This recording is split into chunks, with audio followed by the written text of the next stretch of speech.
Well, he might just be the hardest working man in America. James Robertson could not afford a car, but that never stopped him. For nearly a decade, he was walking a grueling 21 miles to and from work every single day, rain, sleet, snow, whatever, to that job that pays him less than $11 an hour.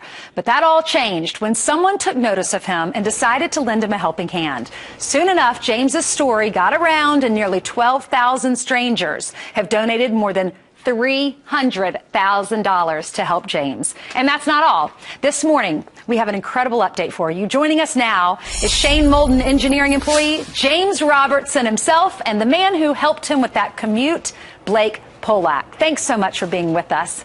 So good to see you both again. We're glad to be here. Good morning, Ainsley. Good morning, Blake. James, how do you feel? $300,000 and you got a free car. What's your reaction?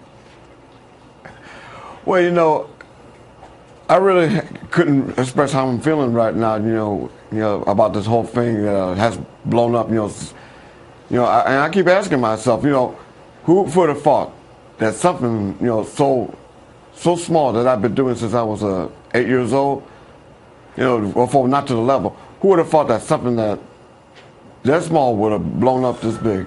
Well, you deserve it. This is the American story, and we're all so proud of you because so many people make excuses as to why they're not going to go to work. You say there were no excuses because you had to face your girlfriend and your boss. Yes, yeah. I was. There were times when I think. There was times when I was thinking. That sometimes I didn't want to go on, but then a voice in me inside that says, "Leave it alone," because your girlfriend don't want to hear about it.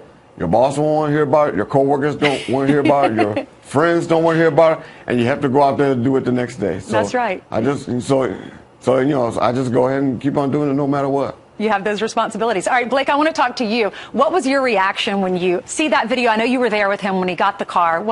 Did you think, gosh, I picked this guy up, we became friends, and now it's turned into this national story. He's getting a free car and the money. What did you think yesterday? We kind of tricked him into getting the car. We had gone to lunch and I said, hey, if you ever do get a car, I don't know, you said something about a Ford, said something about a Taurus, do you mind we got a couple minutes before. James was all worried about having to go to work. It's all about going to work for James, and he wants to get to work in time to be early for his shift. And I said, we got a couple minutes. Let's go in here and grab a couple brochures or something. And we walked in that dealership at Suburban Ford in Sterling Heights, and I seriously got tears in my eyes. It was just overwhelming. I mean, there were hundreds of people there to congratulate him and give him the car. It was overwhelming. That's it really awesome. was. I mean, there wasn't a point that I was so amazed by this whole thing until then. James, the Ford dealership gave you the car? Yes, it did. Okay, why did you decide on the Taurus? Well, I remember, growing up, I remember the old Taurus from the 1980s, and I've always described them as,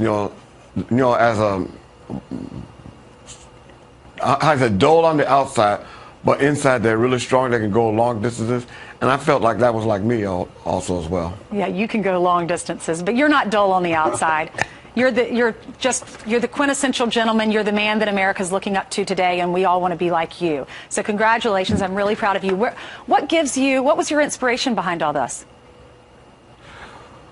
Well, I got it from my parents. My mother was a homemaker, and my dad was a military person. And you can imagine what the military training does to you. It teaches you self-discipline and everything. And I sort of got it from him. He never let up on all of us. Since we were children. And it stayed with me for a while. Real quickly, what are you going to do with the money? $300,000. I haven't figured it out yet. I'll figure it out. When the time comes. And thankfully, people like Mr. Blake will help me about it because they know more about finances than I do. Oh, and actually, if I may say something quick. Sure. People haven't asked me yet, but my biggest accomplishment, and living in Detroit, there's a transportation system, a bus system that has had problems for the last 40 years, and I think it started at the top, as far as attitudes and egos are concerned. And I had a couple of columnists from the Detroit Press write about it, and they were talking about how there were problems and certain attitudes about certain people, that egos were clashing, and it was getting nowhere, So hopefully, my biggest accomplishment was not the car, but money. But that now it's got everyone talking, and That's right. there we have people saying that there's a problem here in Detroit with the bus system. That's now right. what are we going to do about it? Well, maybe because of your story, James, everything will change there in the city of Detroit, and that bus system will be back up and running for everyone. Thank you so much, James, Blake. So good to see you both. Congratulations. Thank you. You're welcome.